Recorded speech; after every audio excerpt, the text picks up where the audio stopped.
You would never talk to someone else the way that you talk to yourself. You would never use the language, you would never be so harsh and critical and judgmental with the people in your life, the people that you care about, as you are in your own head when you're talking to yourself, beating yourself up for making mistakes. It is time to get rid of that. And today I'm talking all about how you can do that and why I love the topic of self-compassion. Stick around.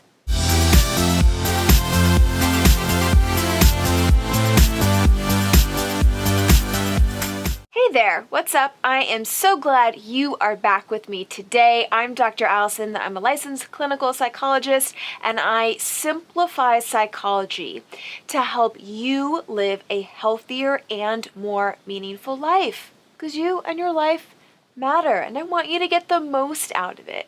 It's hard to believe that I've never talked about this concept here on YouTube with you, because it's one of my favorite things and it's something I'm so passionate about. And I've kind of been keeping it a secret, but that ends today. I'm talking about it with you. Here we go. So I'm obsessed. That's like kind of a strong word, but it's really true. I'm obsessed with self-talk.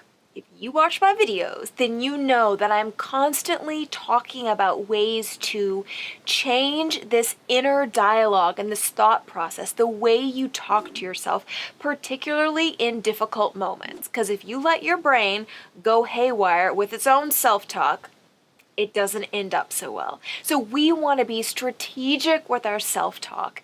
And one of the best ways to do that is by using the topic of self-compassion.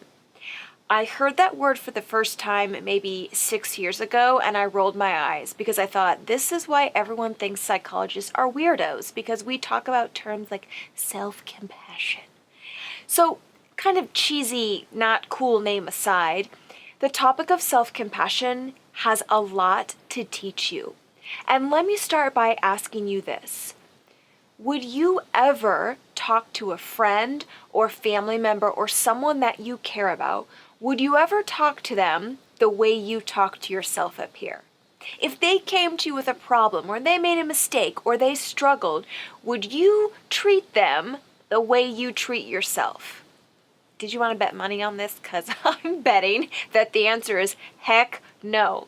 You would never talk to a friend or family member the way you talk to yourself up here. If you have a friend and they blow something, they make a mistake, they just blow it, right? And they come to you and they're like, oh, it was bad. I messed up. It was my mistake.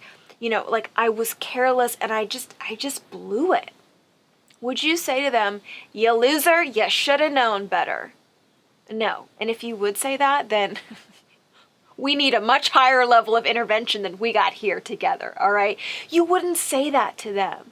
You would say something like, oh my God, like that sucks, and I bet that was so hard, or you felt embarrassed or guilty, but you're good at what you do, and I know how hard you try and you care, and you can try it again and just let them know, right? You would be so encouraging and compassionate toward them.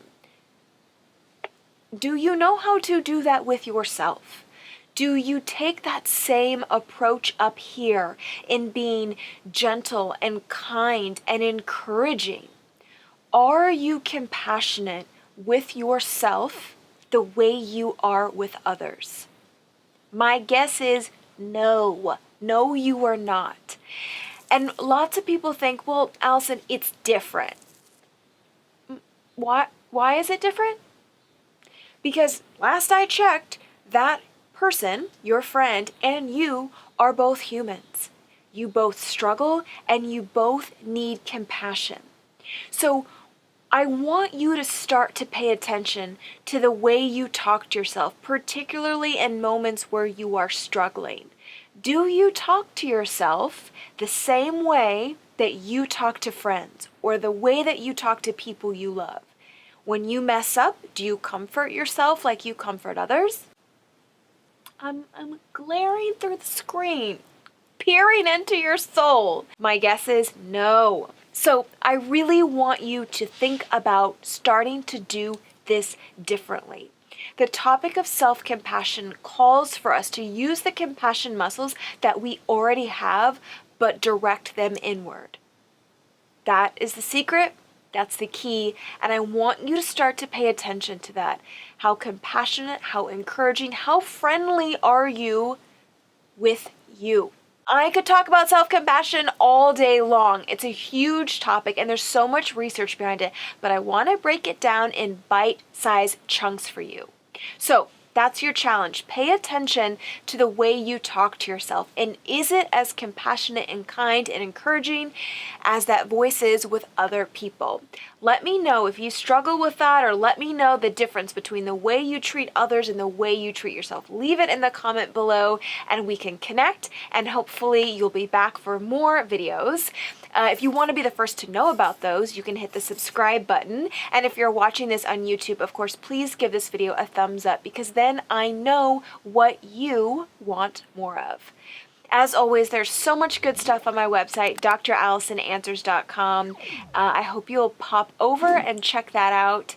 And again, I'm back every week with a brand new video. See you later.